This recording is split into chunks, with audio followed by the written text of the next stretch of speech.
And Asamoah actually some years back found himself in a similar situation.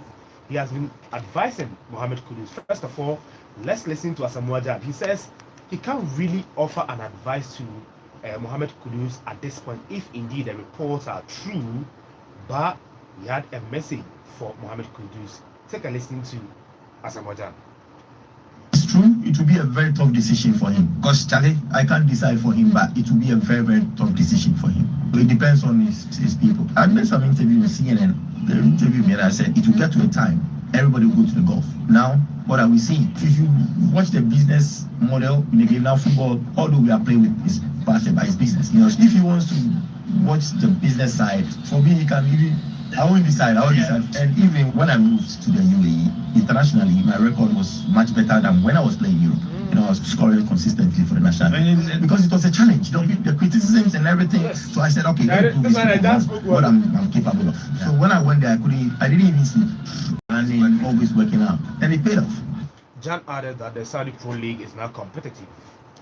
In football, we have a very short career. What I would say is, okay, let's take the English Premiership. It started from somewhere. They injected money into it, and people started moving there. This is what Saudi wants to do. Saudi wants to inject money. People said the land country. The league becomes bigger. If you don't want it, it's your problem. Yeah, man, now the league is very, very competitive.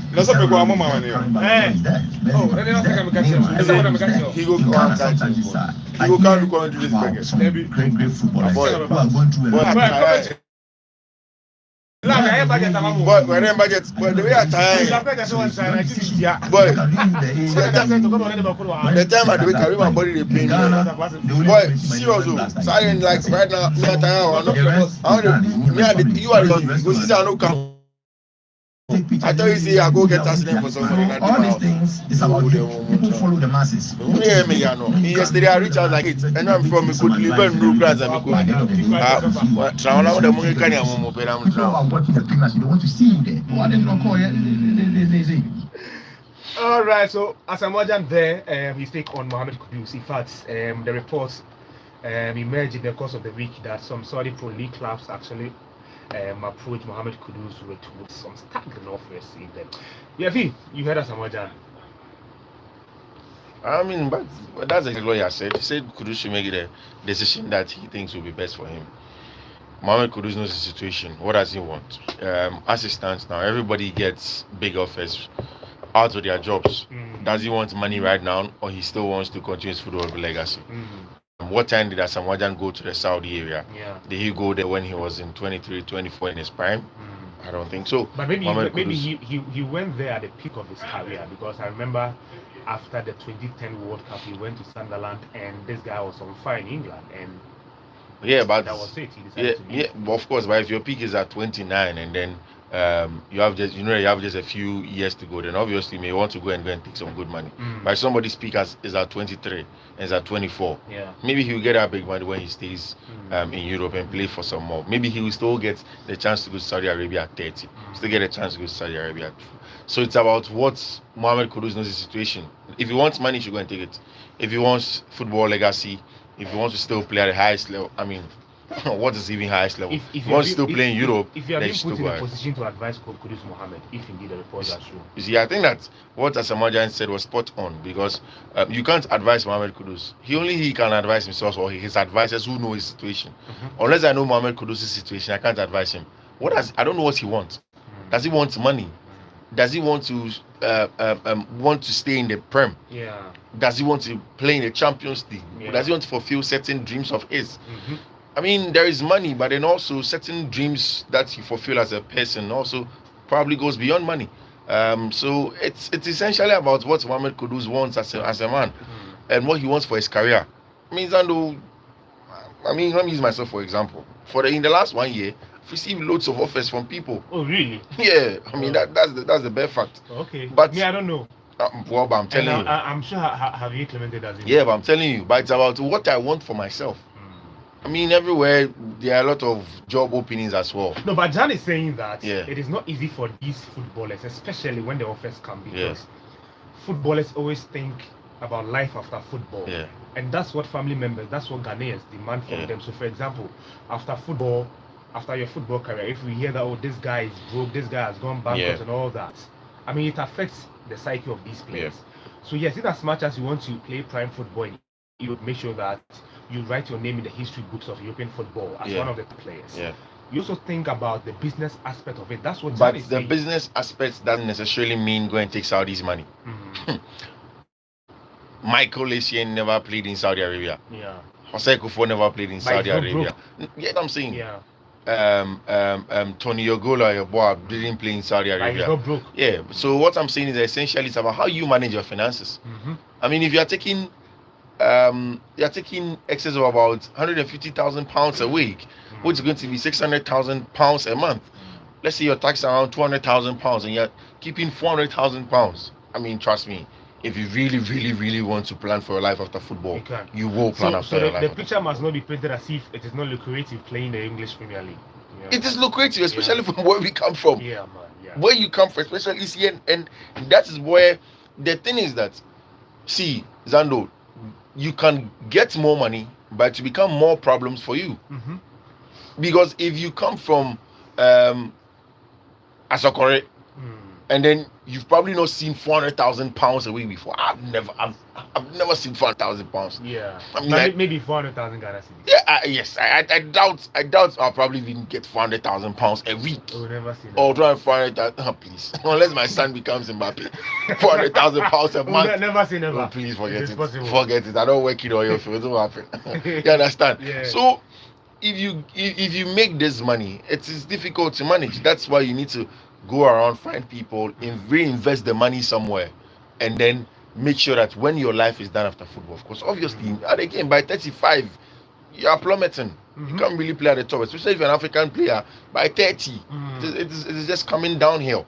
So there is the need for a plan. Whether you go to Saudi Arabia, you stay in England, or you stay in Germany, wherever, there's supposed to be a plan for your life. After football. Yeah, there are lots of people who will never take £5,000 a month, but quote and unquote, they won't be begging for food at 60 because there's a plan for their life. Because they plan for it. But people are taking 400,000, but they will end up begging for. Yes, they also because they didn't plan. Yes, they also people that will take that much sum of money, but after some time, they will end up on at a level so you don't expect them to be, because maybe there wasn't a plan in place. Maybe there was mismanagement of those funds. Yeah, so it's about for the bit about whether he should go to Saudi or not. It's about him, his plans. What does he want for himself? Where is he now? Where does he want to go tomorrow? Where does he going to go in 2 years? Looks at it, make a better decision for yourself. The bit about making money and planning for your future, put the plans in place, because he has an excellent management, Kudus, and he's young. But for me, I think when the offers come, Kudus should decline. I mean, he stay in the English Premier League. I mean, I see him as a top player. I mean, possibly Real Madrid, Barcelona may even decide to sign Kudus. Javier, good morning. Good morning, Steve. Prof, I hope you are fine. I'm fine. Yeah. We thank God. What will be advised to Kudus when the offers come? But who says Kudus is living anywhere? Man, some of these rumors, I don't know where these rumors are coming from. No, but you see, Javier, the thing with the Saudi Pro League is that it starts like this. Yes, I know, but exactly. We've heard and seen a lot of speculations. To the extent that Asamoah is speaking on it. No, somebody has a question, and if you ask Asamoah that question, obviously he answered. So I don't think Asamoah is speaking about it or speaking on it because he thinks there's something that Kudus is going to do anyway. Because if you look at the players who are migrating all of a sudden to the Saudi Pro League, I mean, look at their ages. I mean, I have a list here. Riyad Mahrez is 33 years. Okay. Sadio Mane is 32. Emerick Laporte, formerly of Manchester City, is 30.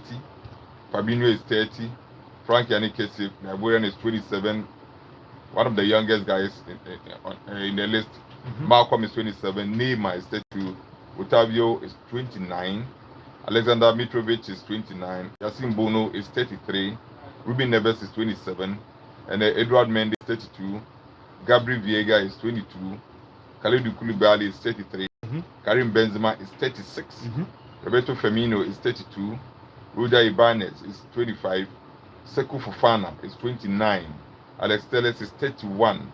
Habib Diallo 29. Luis Felipe is 27.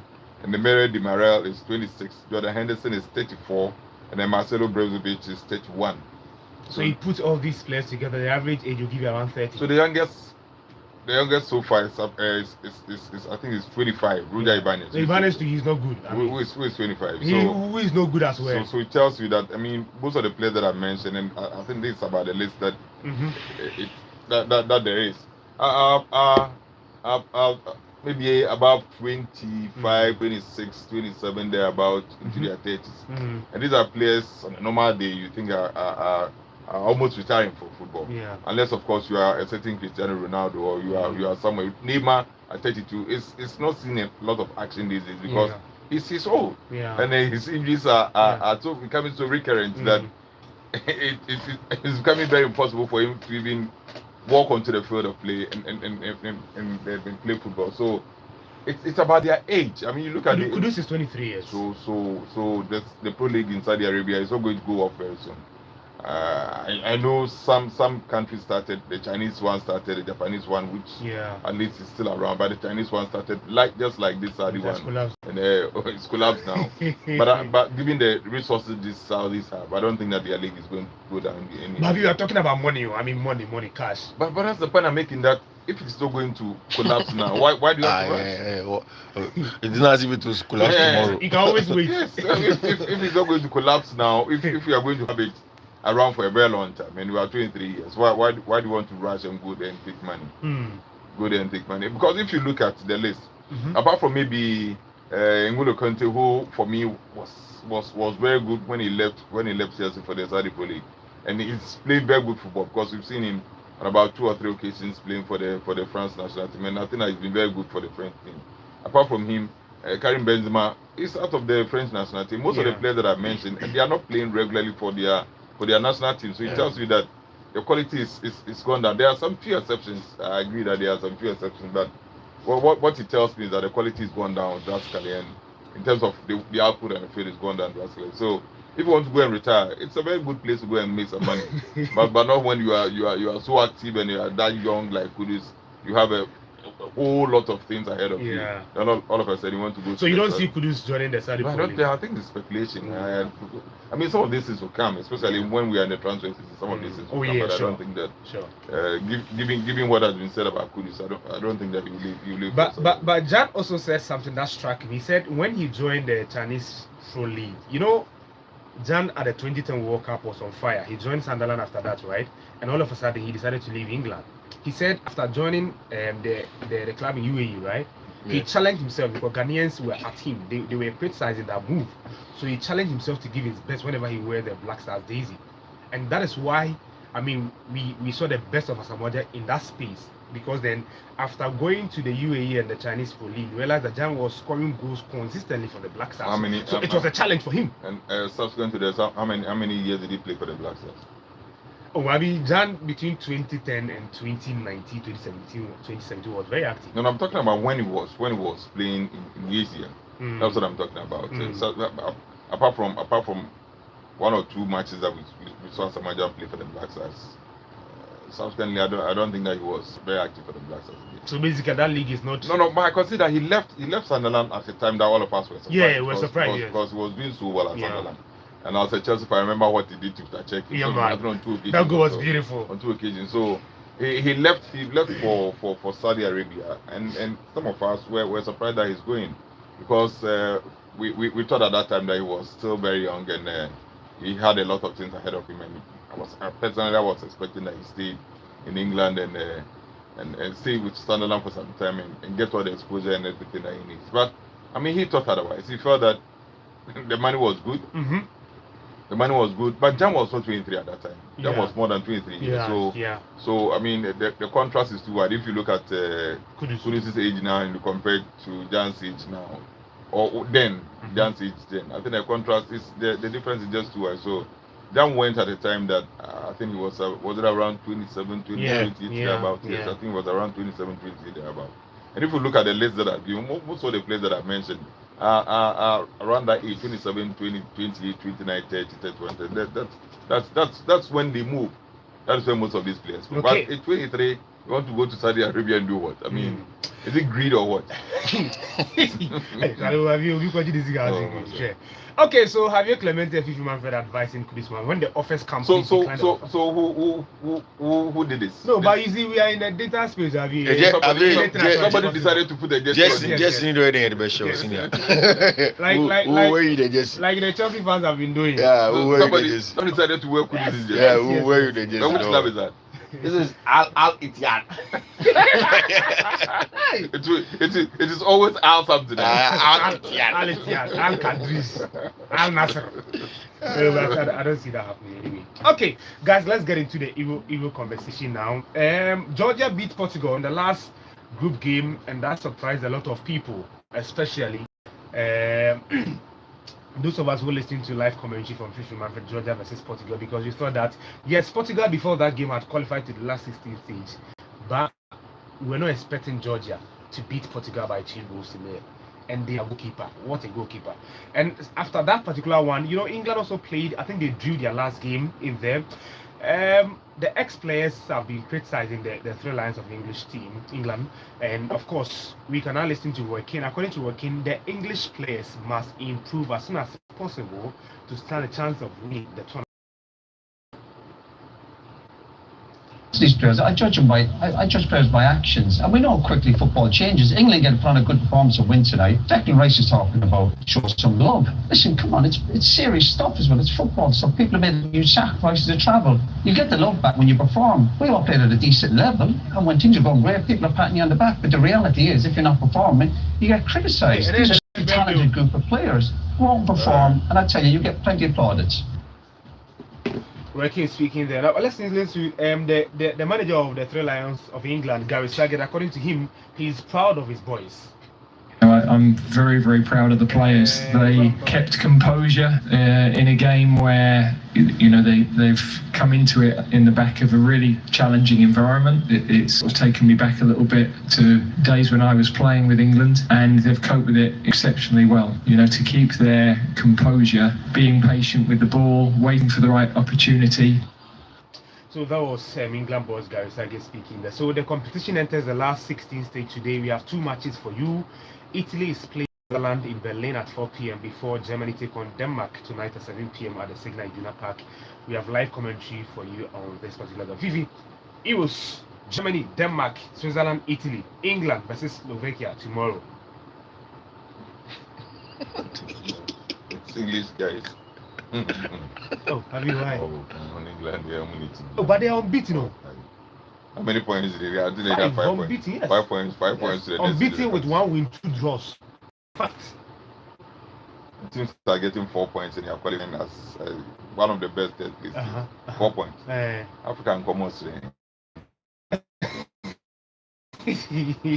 You could have 4 points, but couldn't qualify because they placed 4th in their group. No, but they had. I think everybody had 4 points. Yeah, 4 They were bottom anyway. Fifi, let's look at the games coming up today. Italy versus Switzerland and Denmark versus Very, very, very Germany.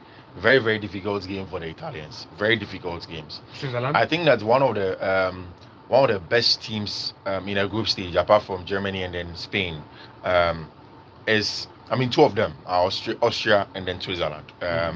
If you watch the last game that Germany played against Switzerland, yes, again it was one of the games where you feel like Germany has already qualified, but Germany wanted that unbeaten record in the group stage, and trust me, Burak Yakin's side were spot on. Having his captain Granit Xhaka in the middle of the park, dictating the pace of the game, controlling the game, making sure that they dominate games and have a very good tactical plan in their game was something that I respected when they played against Germany. And in all their games in the group stages, you are definitely going to give credit to the Swiss and how they played. So definitely, I think that the Swiss are going to be a very, very difficult side to play against in the Euros, especially for an Italian side that hasn't really peaked. The Italians had difficulty. But they have not impressed me at all. Yeah, of course. See, going into this competition, everybody knew that the Italians are not the Italians of old. These Italians are not the Italians of old. Struggled in that game against Albania. Eventually won. Came back to play against the Spaniards. It was an all-Spanish game until they sat back onto that Ricardo Calafiori on goal. And then later, they had to hold their own somewhat, and finally had to fall on Mathias Zaccagni to score that excellent outside footer from the left-hand side, top right corner, to beat the Croats. But that's, of course, something that he has been doing in Italian Serie A for Lazio for the longest time possible. So the Italians have some good players. Yeah. They have an excellent manager on the touchline. But the problem is finding a real system where you can fit these Italian players in so that they can thrive. That has been the problem for Spalletti for a while now. And for me, the bigger issue is that they are playing against a very, very, very stubborn Swiss side, very stubborn Swiss side, and that's the issue. I think that Italy, amongst all of the other top sides, got the most difficult pairing in a round of 16 in here, and especially if you also put that into a context of who will play for Italy in tonight's game. Riccardo Calafiori is out. Somebody who has been a standout for the team for a while now. He's going to be out. He is out on accumulated yellow card. So we are expecting that AS Roma's Mancini and Bastoni will play as a dual pair at centre back. Gini Donnarumma will still keep his place in post. We are expecting to have Di Lorenzo as left back, Matteo Damian as right back. Then the midfield three, Jorginho also being dropped to the bench. The Italian media is reporting Fagioli is sitting in there, Barella, and then Brian Cristante as a midfield three. Then up top, we're expecting Federico Chiesa, Gianluigi Scamacca, and then El Serrari to lead the lines for Italy. And for me, it's a difficult game for the Italians because the Swiss are a world-renowned team, like I said. Whether they play in their three-back system, that makes it difficult for it to break them down, or whether they play in that very, very good 4-3-3 with Granit Xhaka in the middle of the park dictating the pace of the game. It is literally impossible to play against the Swiss and then dominate. But you look at the opposition Switzerland faced in the group stage. Yeah. Germany, Yeah. Scotland, Yeah. Hungary. Yeah. Yes, they beat Hungary, drew with Scotland, and drew with Germany. Yeah, But Italy played Croatia. They drew. yeah, They lost to Spain and Yeah. Albania. I mean, apart from the Albania game, these two fixtures were difficult games for Italy as Yeah. compared to the ones. yeah. But the German that game was Switzerland also difficult for played. I mean, that's the only one the Swiss. because Scotland has not been good at this tournament. The Scots have not been good. Yeah, of course. The Scots were qualifying to the Hungarian last minute goal. Scots were difficult to play against when they played in their first game, when they played that 5-back Mhm. without putting pressure on the Germans. White was. Of course, that's why they changed against Switzerland. It was their second game, and they got a draw. Yes, and against Hungary, the Hungarians didn't even want to play with the Swiss. They were a very, very good side when they played against them. The Swiss are not just any team at all. Okay. In fact, I watched them, Kasper, Denmark, and then Austria for Ralf Ragnick. I think that these three teams Okay. were tactically one of the best teams in there. Yes, they may have certain frailties. They may not have gotten the results in there in terms of what they want to do, but they are very, very good side. And you see, if you watch these games in the Euros, you see how good teams are, how excellent teams are in terms of setting themselves up, what the managers want to do with and without the ball, what the managers want to do in terms of playing out for the back. And I think that is going to be a tough one. I don't think Italy will win. And mind you, I'm somebody that supports Italy on the international level, apart from Ghana. I don't think Italy will win the game in regulation time. I think it's a game that We'll travel to extra. I think that in regulation time looks like a draw to me. Then in extra time, that I don't know. I think that in regulation it looks like a 1-1 draw, something like that. Then it goes into extra time. So Italy will qualify, but they will struggle. No, I'm not sticking my head out for whoever will qualify. I'm just saying that the game will not be decided in regulation. It's going to be a draw. Then it will travel. Then whoever takes that chance, whoever is better, wins it and then qualifies from there. Then Germany versus Denmark, host nation. the Danes are also very strong. Yeah, The but Danes, the Germans have been good at this tournament. yeah, I mean they've been near perfect actually. They are unbeaten. They play very well. So this is the thing: when the Germans played their first game against the Scots literally played into their hands. They played into their hands, meaning that however the Germans were going to thrive, situations the Germans were going to thrive in, the Scots handed it on to them. Zando, if somebody plays a 5-back flat and the outside centre backs don't exert pressure, so they played with Arsenal's Kerentieni as one of the outside centre back when the Scots were playing. If they don't exert pressure on the players that come inside, and you were playing with a team that has two inside number 10s or number 10s that have come inverted. That's in Germany. It was in Jamal Musiala, and it was of course in Florian Wirtz. Florian Wirtz. These are two players that can manipulate anything they want to do when you give them time and space on the ball on the half spaces, and that's exactly what the Germans did to them. Again, what made it even much more difficult and stubborn to do was the fact that they also sat too deep so that the Germans had Tony Kroos as a left-sided centre back. Mind you, most of the times when he's playing as a deep line playmaker, he stays in between the two centre backs. But because they know that they have it in Jonathan Tah centrally, Rudiger on the right hand side, Tony Kroos came to the left hand side to dictate the pace of the game. Short passes, long passes, diagonal passes, found Florian Wirtz, had Joshua Kimmich and Maximilian Meyer keeping the weight for the Germans. Once they kept the weight, then every time Musiala can come inside and then they were hitting them. So I think they played into their hands. But the Danes are a little bit stubborn. They are difficult to play against. And I saw them defend in different ways. At a point in time, they were defending in 4-2-4, limited intensity, where they allow the likes of Christensen in the middle of the park to shadow mark very, very difficult players in there. Then there are two CMs at some point in time. Kasper Dortmund realized that they had too much spaces to occupy, so he would allow them move forward, add more men to them. See, Pierre-Emerick Højbjerg had an excellent game last time. But he's a good player. He is. He's a fantastic player. It is just in certain games where you will see Højbjerg's quality. Yeah. And they also had two number 10s that were creating for them. So I think that the Danes are going to offer a much more difficult game to the Germans. But this is the host nation playing Yeah. at the Signal Iduna Park, large crowd. Yeah. They'll be rooting for them. Yes, Denmark is a stubborn side, but based on how Germany have played, I mean, they got 7 points. As Felix was showing us the standings for all the groups. You look at Group E. Yeah. Germany had 7 points. Okay, so they Yeah. won 2 matches, and drew the last game against Switzerland. They were not that bad. Germany, Yeah. it's not like they were not that bad. 7.7/9. They were almost spot And I on. look at Denmark in Group C, 3 points Yeah. from 3 matches. Yeah. What happened to them? It means they were not that impressive. Yeah. 3 points from a possible 9. Yeah, they were drawing. Yes. They're So drawing yes, all I of the mean, games. the crowd behind them, rooting for them.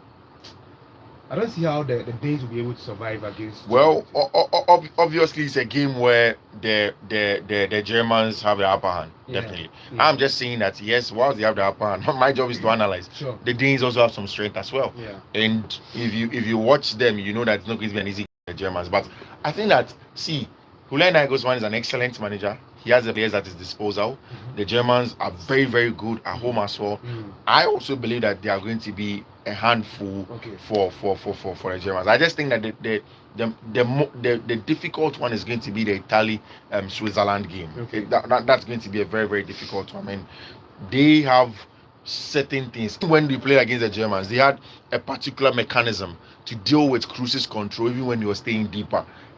Where they shove Kroos to and all of that. So I think that's going to be a much more difficult one. But when it comes to the Germany Denmark game, I think that the Germans will go through. They're not going to upset them. The Germans are good enough. They're going to go through. Okay. I'll come back to you. The tomorrow's games. Okay. Yeah, I'll come back to you, Prof. Yeah. Don't you think football fans are being unfair to England? Because the fact of the matter is that they are unbeaten. And at tournaments, you don't need to play well to lift the competition, to lift the trophy. The only thing you need is to win matches. And that's exactly what England is doing. They won the first game and drew the last 2 matches. They have come under intense pressure, basically because people think they have not been playing well. And the ex-players, the pundits, are demanded that they improve as soon as possible to stand a chance of lifting the trophy. Don't you think they are being unfair to England? What do you mean by we are unfair to them? Because in Group C they top the group, a group of Denmark, Serbia, and Slovenia, right? They top the group with 5 points from 9. They didn't lose a match. But you see, the thing about the English team is that, and I've always said this, that anytime they go into any major competition, they think they have the best team. Yeah. And they it's coming home, they are going to win. Because they think that they are the inventors of football. They invented football. So anytime they go into any major competition, they think that it's more or less like their best right, and they have to just go there and win. But I realize that, I mean, post 1966 when they won the World Cup. I mean, 66 is a very long time ago when they won the World Cup. Yeah. Even I the other time I was telling you guys about, I was in the semi-final against the then East Germany at that time. The ball didn't cross the line. Yeah. Yeah, it didn't cross the line, but the referee awarded a goal to them, and they went on. Bobby Charlton and his brother, the other guys, went on and they won the World Cup. Once in God knows how many years we played the World Cup. Since 66. Yes. Okay, so the last time they won it was in 1960. And after 66, how many major trophies have the English won in Europe? Whatever, apart from their clubs. So you talk about Manchester United, you talk about maybe City, Chelsea, Liverpool winning the Champions League. Arsenal also getting to the final at one point in time, and maybe Chelsea when you come to the Europa League and the other lesser European competitions, some of their clubs winning.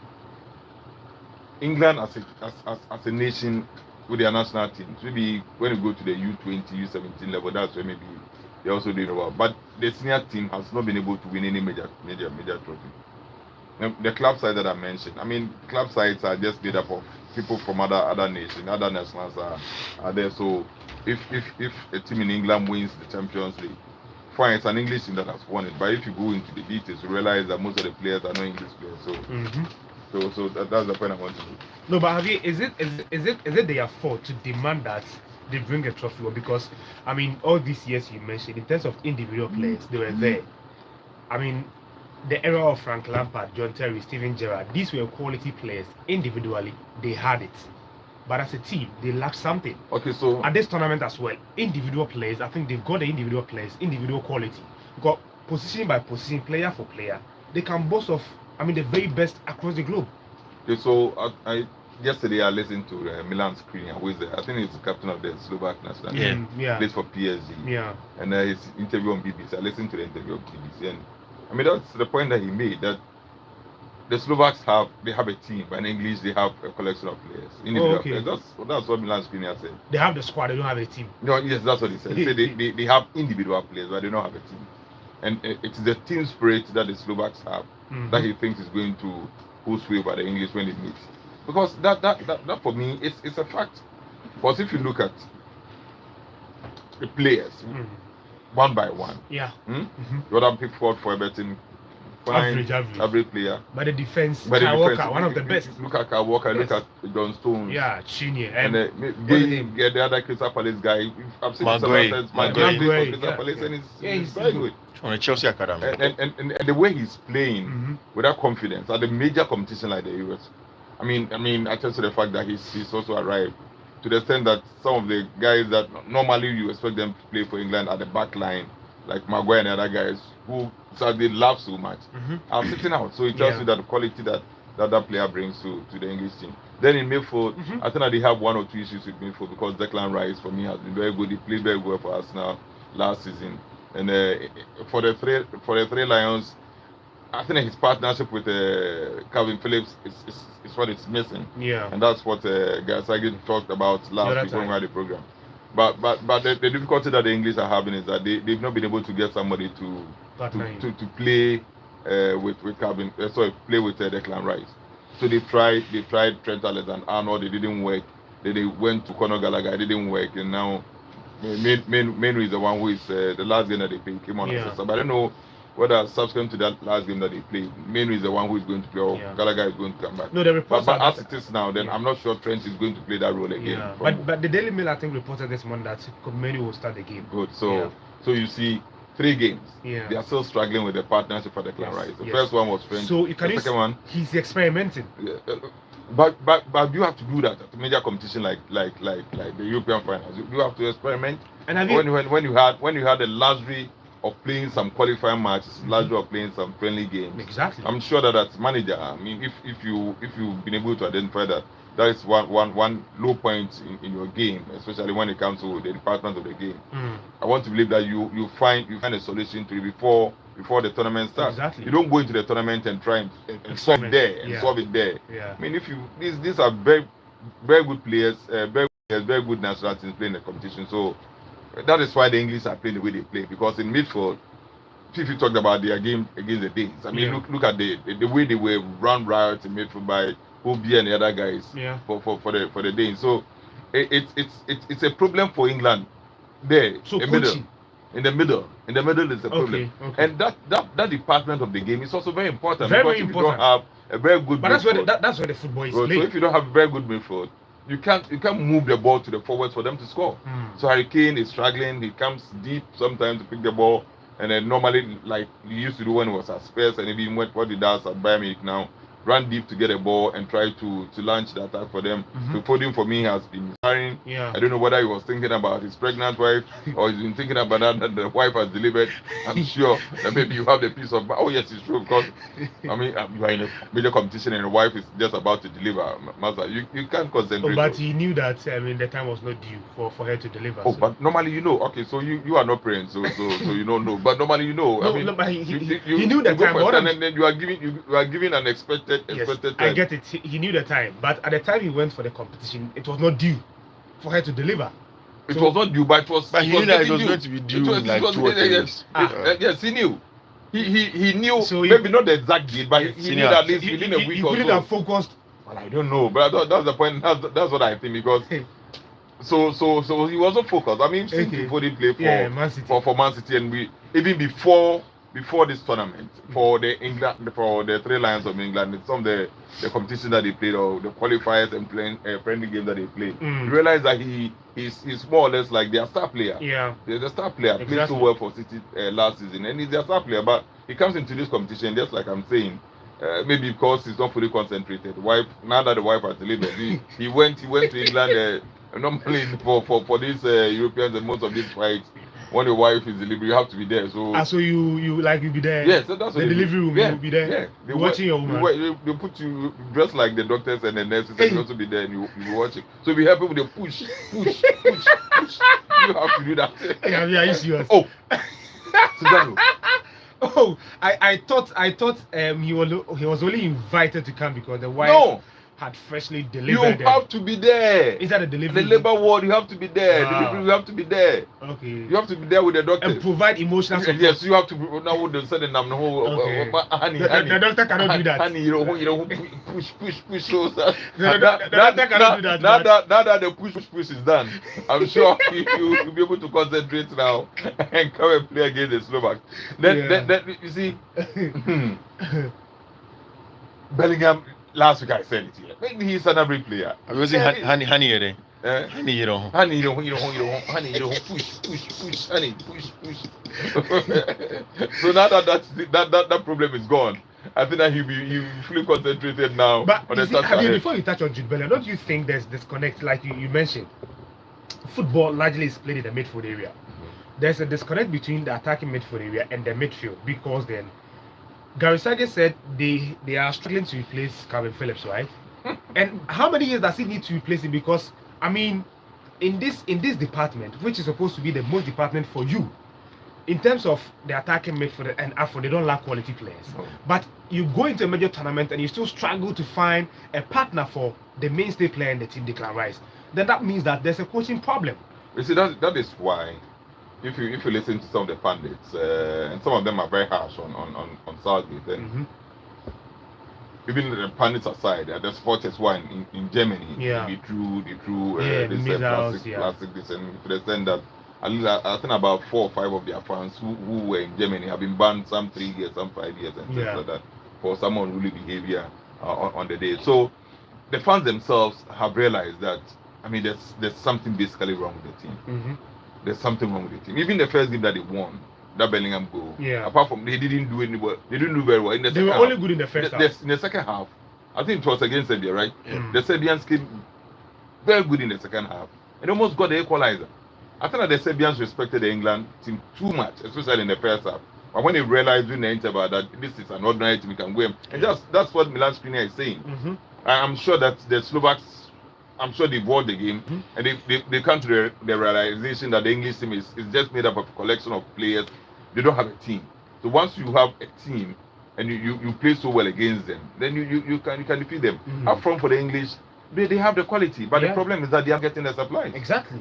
The supplies are just not coming. So Southgate should pay attention to the midfield. What is he doing? So when Calvin Phillips was around, he sits very deep and allows Declan Rice, just like he does, to set forward and just distribute the passes to the forwards. But unfortunately, that aspect of their game is what is missing. And if you meet any team that has a very good midfield, a midfield that can hold their own against the English midfield, which is struggling at the moment, your team will suffer. Okay. And you see, I read and I listen, and they are happy that they talk their group, and they are escaping. They are escaping the Spain. big teams. They are escaping Spain, Germany, Italy. They mentioned some teams, some countries that they are escaping. So you see, fellas, give us the road to the final. I think after this game, England, if the winner of the Italy-Switzerland game will play against. We have it on Facebook. The winner will play against the winner of the England-Slovakia game. So it can be England or Slovakia against Italy or Switzerland in the quarterfinal.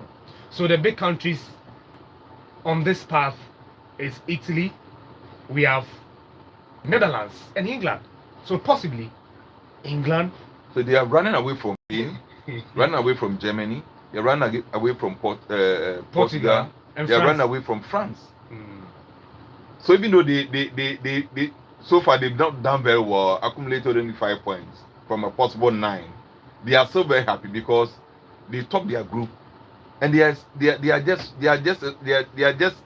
not going to play against some of the best teams that we have in the competition. They can only meet in the final. That's what they are saying. That they can only meet Spain, Germany, Portugal, and France in the final. And in the final, anything can happen. Yes. So even though they have issues with the way the team is playing, they are also very happy that at least they will not get eliminated in the 1/16 stage or even the quarterfinal stage. They can go as far as to the final and maybe win the trophy. That's what they are saying now. What is the English team that struggled against Slovenia and I think Denmark, right? What Serbia, yes. What is the possibility that they can even play against Netherlands, or even if they meet Italy? Even though the Italian team, just like Spalletti, I mean, he's been around for just a short time. I think he was appointed last September or so. So he's been at the helm for less than a year. And if you look at the Italian team, to the extent that even they struggled to qualify for some media competitions, especially the World Cup, and subsequent to winning the Euros the last time around, I think that the team has not been very good. You look at the team that they have now, and most of the players are new players. The Chiellini, the Bonucci, and the other guys, Buffon, and those guys who some years back were always dominating their squad are no longer in the team. So it's still a work in progress for the Italians. But they also have a very good team. You look at the players and the way they fought, especially the last game that they played against Croatia. They also have a very good team. They also have a very good team. So against Switzerland, I think that they are going to meet their match. I've watched the Swiss several times, and Murat Yakin, just like Fifi said, he's also been there for a very long time. And I mean, they have Manuel Akanji. They have some very good guys in midfield. So the Swiss team is a team that has been around for some time. They played among themselves for a very long time, as against the Italians who are just about getting a team or finding their rhythm and things like that. So it's also going to be a very, very difficult match. So for you, England will qualify over Slovakia? Yeah. I think so. I think they can beat Slovakia. But I think that their last stop will be against Italy or Switzerland. I think that Italy or Switzerland, one of them will edge them. So what you're saying is that quarterfinal. England I'm looking at quarterfinal. Maybe their best can be a semi-final, but really? Yes, England, they can never get to the final. Oh, have you never seen ever? With this team? No, but they can always improve. This is tournament. And you see, in tournament, you don't need to play well to live the competition, right? Portugal were not the best team during the 2016 Euros. In fact, they never won a game in the group stage. They qualified as one of the best third-place teams. They drew against Austria, Iceland, and Hungary. They had 3 points from the group stage, but eventually they won the competition. So England can always go into the tournament and emerge as the best team at the tournament. But in European competitions, I agree. But I remember in the 90s or thereabout, there was this issue that happened. I think it was Yugoslavia that qualified to play in a competition, and 1 or 2 issues, I think political or something issue, they were taken out of the competition, and Denmark joined. Denmark was, I think, the second best team in their group, so Denmark had to be called in at the last minute to come and play in the competition. They went on and won it. They won it against Germany. So you never say never. So England, I mean, once Gary Southgate fixes the midfield problem, we hear that Kobe Manu is likely to start the next game. If Kobe Manu plays well and I mean the two players find their rhythm, I mean anything at all is possible. It can happen. Support England, right? Oh, not really, but you know, I'm a fan of Jude Bellingham, and yeah, I want him to be the star player of this tournament. Germany, Denmark. Yeah. Wow. What a game. 7 p.m. Germany, Denmark. Yeah. You know, anytime we mention Denmark, we all hear when Javier and Dela were running commentary on the Denmark game last 4 years when the issue of Christian Eriksen, happened. So you mentioned Denmark, but I mean they're a good side. They are not bad. They are not bad. And Germany, Javier, I'm saying that Germany as host Signal Iduna Park, Charlie, large crowd. The Danes will fight, but I think in the end, it will be too much for them to handle. You see, the contrast is so wide if you look at the German midfield against the English one that I just talked about. Henrik, the other guy who plays in midfield for them. I think that he plays for Borussia Dortmund, right? Yeah, Hendrik. Yeah, he's solid in midfield. Works hard for Kudus. Works very hard. Works very hard. So you see what I talked about when I was looking at the England midfield. So Tony Kroos, who most of the time draws so deep, just like a defender does, to pick the ball. So Hendricks provides that cover for him. Normally you expect to find Joshua Kimmich and the other guys, but even if you look at the way the Germans play, Kimmich, who is supposed to be a right back, is so deep, like a wing back. So he's so deep, always in the area of the opposing teams. I think that if you look at the way they play so far in the competition, and the way they are so organized in the sense that they are very difficult to break down. They also have a very good bench. Paul Kruger and the other guys can come in at any time and can change the complexion of the game. So the Germans have one advantage. The advantage is that they are solid at the back, very good midfield. Up front is where I have a little issue because they are not that clinical up front. Maybe Musiala and the other guys and the rest. By in defense, where they have Tar and Rudiger and the other guys playing, I think that they have a very good defense and midfield. One of the best goalkeepers that we have in the world at this time. Manuel Neuer is also playing to the extent that Marc-André ter Stegen, who for me is one of the best goalkeepers that we have, it's on the bench. He doesn't play for them, so they have a very good team. The team is in the building stage, or it's still a work in progress. But I think let's give some credit to Julian Nagelsmann. Julian Nagelsmann has also been very good. He's been able to get a team together. And the other advantage, just like I said, is the fans behind them. So it's going to be a very interesting game because against a Denmark team which is very technical. Yeah. A Denmark team which has also been around for a very long time because most of the players who are playing in this competition played 4 years ago. Most of them played 4 years ago. So they have a lot of experience and a lot of technical players in the team. So it's going to be a very good game. Your prediction? Wow. Germany, Denmark. But my prediction there, I think that Germans fine. Maybe the Germans can win. The Germans can win, but it's a very difficult game. It's going to be a very difficult game, but I think that the Germans can win. England will qualify. Yes, England will qualify. Yes. Italy, Switzerland. Italy will win. Italy over Switzerland, Germany over Denmark, and England over Slovakia. Yeah. But you know that the Slovaks will play into the hands of the English. How? And see, one of the most aggressive teams in the group stages were the Slovaks. Very aggressive. And I'm just sitting here and I'm thinking of how England will find ways around it. And I think that this was going to probably be one of the easiest games for the English. Really? The English have suffered against teams that have sat in a very deep block, low block, and then asked them to break them down. The Slovaks try to be aggressive. They try to play very high and wide. They try to force teams to make mistakes through a press. I don't think that press essentially in itself is a spot-on press. I think that it has its own frailties in there. And in a game like this, the English would have to do what they know how to do best. Go over the press, go with the long balls, and then try to get someone to hold that play. In this case, Harry Kane. And I think that if they do so, and the Slovaks are not spot-on with their press, and that is going to open up spaces for whoever plays on the right wing. Now, that's going to be a big problem for Gary Southgate. Who starts for him? Because you've heard some of the English pundits, the legends of the Three Lions, some saying that, even someone like Ian Wright saying that Bukayo Saka should go and play at right back or so that Cole Palmer can slot into the team. So at the end of the day, it's about who starts for the English in their team. That for me is going to be the biggest issue for them. I don't think that Trent Alexander-Arnold will become that conversation of Cole Palmer. Because in terms of the three attacking midfielders in there. But Cole Palmer will play out from the right hand side. Foden is there. No, Bukayo Saka is there. For Foden They is have out. Jude Bellingham. Phil is out of the team now.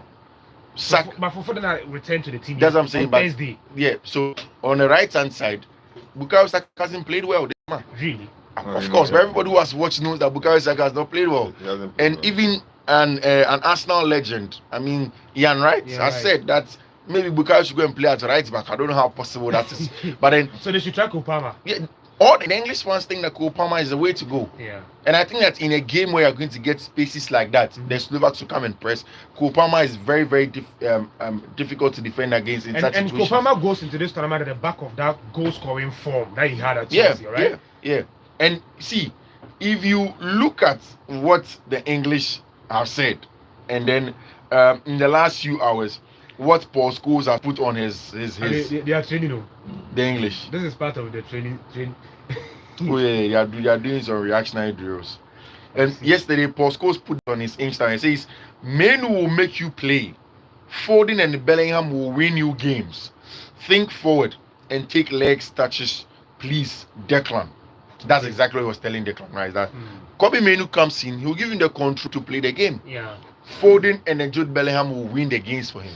But on the other side, you definitely need somebody in the shape of Cole Palmer to create the chances and score. When he was on, he always came in with a lot of bites, a lot of directness in the game, which is very, very important. See, I am thinking that